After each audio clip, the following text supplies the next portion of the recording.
आज हम बात करेंगे कुछ ऐसी कहानी के बारे में जो कि इंसानों को रिवील नहीं करनी चाहिए। वो क्यों नहीं रिवील करनी चाहिए उसकी कहानी हम आगे शेयर करेंगे, बट कुछ ऐसे स्टेप्स होते हैं या कुछ ऐसी चीज़ें होती हैं आपकी ज़िंदगी में जो कि इंसान को कभी भी दूसरों को नहीं बतानी चाहिए और हमेशा ये चीज़ें सीक्रेट रहनी चाहिए तब तक जब तक आप इनको कामयाबी से हासिल नहीं कर लेते हैं। लेकिन जैसे ही आप उनको ढिंढोरा पीटना शुरू करते हैं तो वो आपके हाथ से निकलना स्टार्ट हो जाती हैं। इसके हम सिंपल सी एग्जाम्पल ये देखते हैं कि लोग कहते हैं कि इंसान अपनी इनकम कभी भी किसी को मत बताए। अगर वो बताता है तो लोगों की नज़र लग जाती है। वो क्यों? वो इसीलिए कहा जाता है कि कुछ चीज़ें इंसान को हमेशा दूसरों से छुपा के रखनी चाहिए और कुछ चीज़ें बेसिक उनको दिखाने के लिए कुछ और होनी चाहिए। आज हम वही स्टेप्स बात करेंगे कि हम लोगों को अगर कुछ कामयाबी हासिल करनी है तो हम कैसे उसको छुपा सकते हैं और कैसे हम लोगों की नज़रों से बच के अपने आप को सक्सेसफुल बना सकते हैं।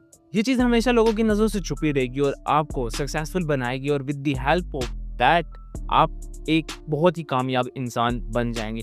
बेसिक ये 5 ऐसे स्टेप्स हैं जो कि आपको हेल्प आउट करते हैं खामोशी के साथ काम करने में और आपको हेल्प आउट करते हैं एक ऐसी चीज़ में जो आपने पहले कभी ट्राई नहीं की होती। इंसान को अपने कंफर्ट जोन से निकालते हैं और एक ऐसे जोन में ला के खड़ा कर देते हैं कि इंसान परेशान हो जाकर कि ये काम मेरी ज़िंदगी में पहले क्यों नहीं था, अगर था तो कहाँ पे था और अगर नहीं है तो क्यों नहीं है। तो ये कुछ ऐसी चीज़ें होती हैं जो कि इंसान अपनी ज़िंदगी में हमेशा रखता है लेकिन छुपा के नहीं सबके सामने। तो आज मैं आपके सामने 5 ऐसे स्टेप्स लेकर आया हूँ जो कि आपको हेल्प आउट करेंगे become successful with secret things और ये चीज़ें इंसान कभी नहीं बताएगा। सबसे पहला स्टेप हमें कहता है द पावर ऑफ कंसिस्टेंसी। अब जैसे जैसे इंसान की ज़िंदगी में कंसिस्टेंसी पैदा हो जाती है वो हर चीज़ को इजीली मैनेज कर पाता है। मैं अपनी बात करूँ तो मैंने अपनी ज़िंदगी में कंसिस्टेंसी पे कभी काम नहीं किया, लेकिन अब मुझे एहसास होता है कि इसको करना चाहिए। कंसिस्टेंसी एक ऐसा वेपन है जो कि इंसान की ज़िंदगी को बदलने में टाइम नहीं लेता। ये क्विक ऑन रिस्पॉन्ड काम कर रहा होता है। एक चीज़ इंसान ने जैसे ही अपनी ज़िंदगी में अप्लाई कर ली तो जैसे जैसे वो इम्प्रूव होती जाती है इंसान की ज़िंदगी मज़ीद बेहतर होती जाती है। अगर वो कोई नई चीज़ अडॉप्ट करना चाहता है with the help of consistency वो उसको अडॉप्ट करता है और अगर कुछ सीखना चाहता है with the help of consistency वो इसको अडॉप्ट करता है। लगातार काम करने की वजह से इंसान अपनी स्किल के ऊपर काफ़ी ग्रिप हासिल कर लेता है और जैसे जैसे उसका ग्रिप इंक्रीज होता जाता है उसकी स्किल और लाइफ मज़ीद बेहतर होने लग जाती है।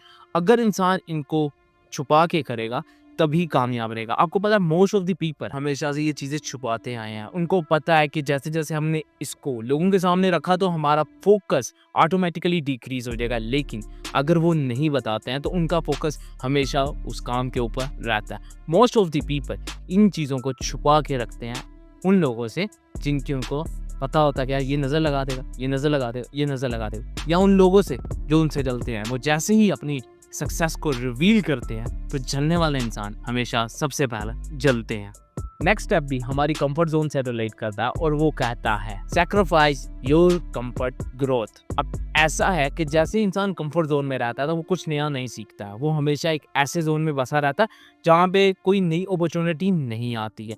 अक्सर औकात लोग ऐसा करते हैं कि वो अपने कंफर्ट जोन से बाहर निकलने की कोशिश करते हैं, लेकिन जैसे ही थोड़ी सी मुश्किलात आती हैं वो वापस अपने कंफर्ट जोन में आ जाते हैं। मोस्ट ऑफ द पीपल ऐसा क्यों करते हैं? क्योंकि वो डरते हैं लोगों के सवालों से, वो डरते हैं लोगों के जवाबों से, वो डरते हैं लोगों के रिएक्शन से। उनको किसी और चीज़ का डर नहीं होता, उन्हें बस डर होता है लोगों का। तो जैसे जैसे इंसान ग्रोथ करता रहता है वो अपने कंफर्ट जोन से बाहर आता जाता है। अब कंफर्ट जोन से बाहर आना इतना ज़्यादा मुश्किल हो चुका है कि इंसान चाहता ही नहीं है कि वो अपने कंफर्ट जोन से बाहर निकले। अब मोस्ट ऑफ द पीपल भी यही चाहते हैं कि हर इंसान अपने कंफर्ट जोन में रहे। अगर जैसे जैसे वो अपने कंफर्ट जोन से बाहर निकलेगा तो वो दुनिया की उन दौड़ में भागना स्टार्ट हो जाएगा जिसमें हमेशा से दूसरे लोग लीड करते रहें। और अगर आप भी चाहते हैं कि आप भी दुनिया को लीड करें तो आपको भी अपनी कंफर्ट जोन से बाहर आना होगा, और अगर नहीं आएंगे तो दुनिया वैसे ही बैठी है लीड करने के लिए और आप उनके लिए हमेशा नौकर ही रहने वाले हैं। अब कंफर्ट जोन की कहानी बहुत ही ज़्यादा इंटरेस्टिंग होती जा रही है। इंसान की ज़िंदगी में हमेशा से 4 जोन रहे हैं और वो चारों जोन में से जो सबसे स्ट्रॉन्ग जोन होता है वो होता है कंफर्ट जोन, जिसको तोड़ना बहुत ही ज़्यादा मुश्किल हो जाता है। मैं इसके ऊपर एक स्पेसिफिक वीडियो बनाऊंगा कि how to break a comfort zone. अगर आप चाहे तो आप मुझे कमेंट बॉक्स में यस लिखेंगे, मुझे लगेगा कि यस आपको भी ये सपोर्ट चाहिए। जैसे ही आपने अपने कंफर्ट जोन को ब्रेक किया तो आप एक नई दुनिया में शामिल हो जाते हैं और वो दुनिया कंसिस्टेंसी से मिल के बनती है। अब नेक्स्ट स्टेप हमें कहता है इम्प्रेस सॉलिट्यूड। अब इसमें ऐसा होता है कि आपने अपने आप को वक्त देना होता है। अपनी तन्हाई में खुद से बातें करनी होती हैं, अपनी तन्हाई में अपनी स्किल को इन्हेंस करना होता है, अपनी तन्हाई में अपने आप को इम्प्रूव करना होता है। इंसान है ना, इंसान की ख्वाहिश हमेशा लोगों के सामने ही रहती है, लेकिन जब वो तन्हाई में होता है तो वो ऐसी चीज़ें एनालाइज करता है जो उसने पहले कभी एनालाइज नहीं की होती हैं।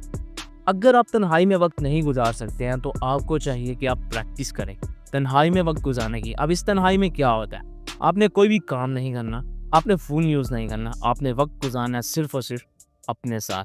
मैं सॉलिडिटी पे काम करता हूँ और रेयरली मुझे इसका इम्प्रूवमेंट भी देखने को मिलता है। मोस्ट ऑफ द पीपल्स का कहना है कि जो लोग तन्हाई को काबू में कर लेते हैं वो लोग दुनिया को अपने काबू में कर सकते हैं। वो क्योंकि तन्हाई में हमेशा इंसान के ऊपर तारी रहते हैं डर, और डर से जैसे जैसे इंसान काबू पाने लगता है वैसे वैसे उसकी ज़िंदगी को इम्प्रूव होने से कोई नहीं रोक सकता। अब यहाँ से आपका कंट्रोल आपकी ज़िंदगी के हाथ में आ जाता है और आप होते हैं वो इंसान जो कंट्रोल करते हैं अपनी ही ज़िंदगी को, ना कि दूसरे लोग। तन्हाई में आपने अपना डर कंट्रोल किया, कंफर्ट जोन से बाहर आया तो आपने कंसिस्टेंसी बिल्ड की, और जैसे ही कंसिस्टेंसी बिल्ड की तो आपने एक नई स्किल को इन्हेंस करके नई सक्सेस की तरफ एक नया स्टेप चूज कर लिया। नेक्स्ट स्टेप भी इन्हीं से रिलेट करता है और वो कहता है बिल्डिंग डिसिप्लिन और मोटिवेशन।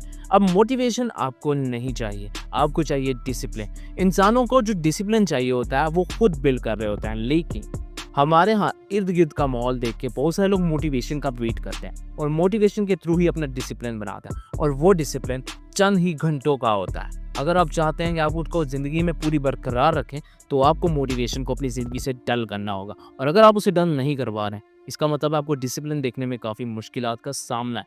ऑल्दो ये हर इंसान को होता है, लेकिन मोटिवेशन हमेशा आपके रास्ते की रुकावट बनती है। अब मोटिवेशन आपके रास्ते की रुकावट क्यों बनती है? वो इसलिए क्योंकि वो थोड़े से सेकंड के लिए आपको मोटिवेट करती है कि ये काम आप कर सकते हैं, लेकिन जैसे ही आपका मोटिवेशन लेवल डीमोटिवेट होता है तो वो साथ ही आपकी ज़िंदगी से निकल जाती है। अब डिसिप्लिन तो आया नहीं, मोटिवेशन आई थी कुछ सेकंड के लिए, उसके बाद वो भी चली।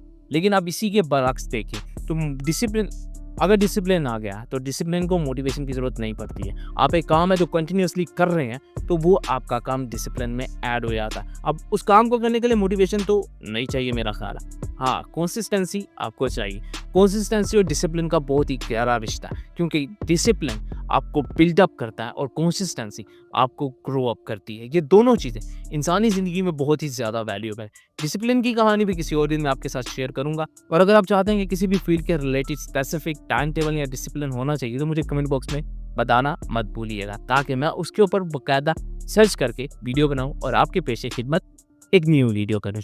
अब ऐसा है कि आपने हर चीज़ को एनालाइज कर लिया, आपने अपनी कंसिस्टेंसी से एक नई स्किल बिल्डअप कर ली, आपने डिसिप्लिन बना लिया अपनी ज़िंदगी में कि यार ये मेरा डिसिप्लिन है। अब मोटिवेशन आपके लिए इससे बिल्कुल डल हो चुकी है, तो अब आपने क्या करना है? अब आपने करना सेलिब्रेट प्राइवेट विंस या प्राइवेट विक्ट्रीज। अब यहाँ पे क्या मुराद है? मतलब ये कि यहाँ पे आपने प्राइवेट नौकरी की तरफ नहीं जाना, बल्कि आपने सीक्रेटली अपनी स्किल्स इन्हेंस की है, अपनी कंसिस्टेंसी बिल्ड की है, कोई नया स्किल सीखा है, तो आपने उन प्राइवेट चीज़ों के ऊपर अपनी विक्ट्री देखने पे सेलिब्रेशन करना है। अब जैसे जैसे आप सेलिब्रेशन करते जाएंगे आपका ऑटोमेटिक मोटिवेशन लेवल हर स्टेप पे इंक्रीज होता जाएगा। एक डे पे जो आपने सीखा वो आपके लिए बहुत ही कमाल, सेकेंड डे पे जो आपने सीखा वो आपके लिए उस पुराने दिन से भी ज़्यादा कमाल था। वो क्योंकि आप कंसिस्टेंसी बिल्ड कर रहे हैं, आप काम कर रहे हैं, और जैसे जैसे चीज़ें इंक्रीज़ हो रही हैं आपकी लाइफ और भी ज़्यादा बेहतर हो रही है। अब जैसे ही आपने ये सारे काम एक प्राइवेट टाइम में किए होंगे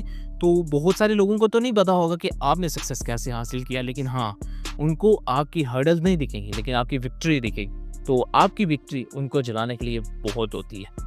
ये चीज़ें हमेशा इंसान को प्राइवेटली करनी चाहिए, चाहे वो कंसिस्टेंसी और डिसिप्लिन हो। अगर आप दुनिया के सामने करेंगे तो उसको ब्रेक करने में दुनिया को टाइम नहीं लगेगा, लेकिन अगर आप खामोशी से करेंगे तो दुनिया परेशान होगी कि यार इसको ख़राब कैसे किया है, इसका सिस्टम हिलाया कैसे था, क्या कोई और रीज़न भी हो सकते हैं आपकी नज़र में कि अगर आप साइलेंट में काम ना करें, दुनिया के सामने करें और आप उसको ईजीली बिल्ड कर सकते हैं? मेरा ख्याल है नहीं। और अगर आपका जो भी ख्याल है आपने मुझे कमेंट बॉक्स में बताना है। वो क्यों कि मैं चाहता हूँ कि आपकी राय मेरे लिए भी वैल्यूएबल बनाए। तो जैसे जैसे आपकी राय वैल्यूएबल होती जाएगी आपके लिए कंटेंट और भी ज़्यादा वैल्यूएबल होता जाएगा। तो ये थी वो कहानी जो कि हमें बताती है कि खामोशी से काम करना क्यों ज़रूरी है। आई होप सो कि आप इन चीज़ों को काफ़ी अंडरस्टैंड कर चुके होंगे और आप इनके ऊपर काम करके अपनी लाइफ को मज़ीद सक्सेसफुल बनाएंगे। So this is the pretty much end of today's and I will catch you in the next